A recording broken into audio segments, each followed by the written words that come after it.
This week we're going to talk about a nifty little trap called a thermodynamic trap. And this is the first trap that we've looked at in this series that doesn't have any type of float whatsoever. The thermodynamic trap is using flow dynamics, the difference between the way that water and steam flow, to actuate. Basically, when condensate enters this trap, our little trap disc floats on that column of incoming water and allows the condensate to flow directly through. When steam begins to enter the trap, however, because steam is compressible and will accelerate through the trap, we'll get a low pressure zone above this opening below this disc. And that flow low pressure zone snaps that disc down. The moment it snaps down, the steam trapped in what they call the control chamber holds that trap closed until the steam in this top portion condenses, at which time it'll reopen and cycle.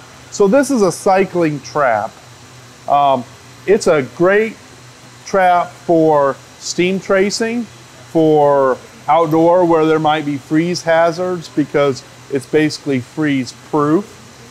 It's a nice trap for drip legs and low capacity applications, maybe a unit heater. It's a pretty robust little trap.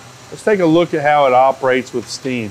So here we've got a thermodynamic trap operating as a drip leg, and what we can see right now, it's shut off. And what's happening is that cap is cooling, and when it cools sufficiently, it'll allow that trap to reopen. There we go, we get another shot of condensate.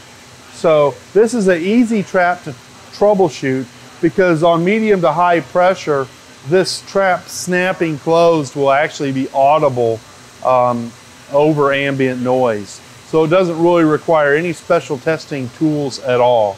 Of course, if a trap is cold and our valves on the inlet and outlet are open, it may be failed in the closed position.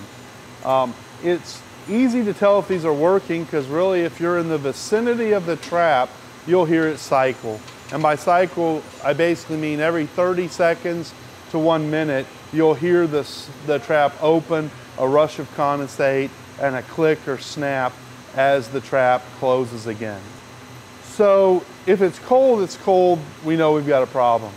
If it's never seeming to shut off, we could have garbage underneath the disc or something that's not allowing it to shut off properly. Another mode of failure is one that we'll see outdoors when it's exposed to cold temperatures. If this is getting rain, water, wind on it, what we'll get is a very rapid cycling of the trap because the disc is going to cycle repeatedly, and we call that machine gunning. So in some cases, you'll have a plastic cap to put over that to slow down its cycle rate. If we insulate that completely, it may close and be hours before it will reopen. So if this fails in the shut position, it's going to back condensate up until it reopens. So we're looking for a routine cycle rate that's fairly consistent.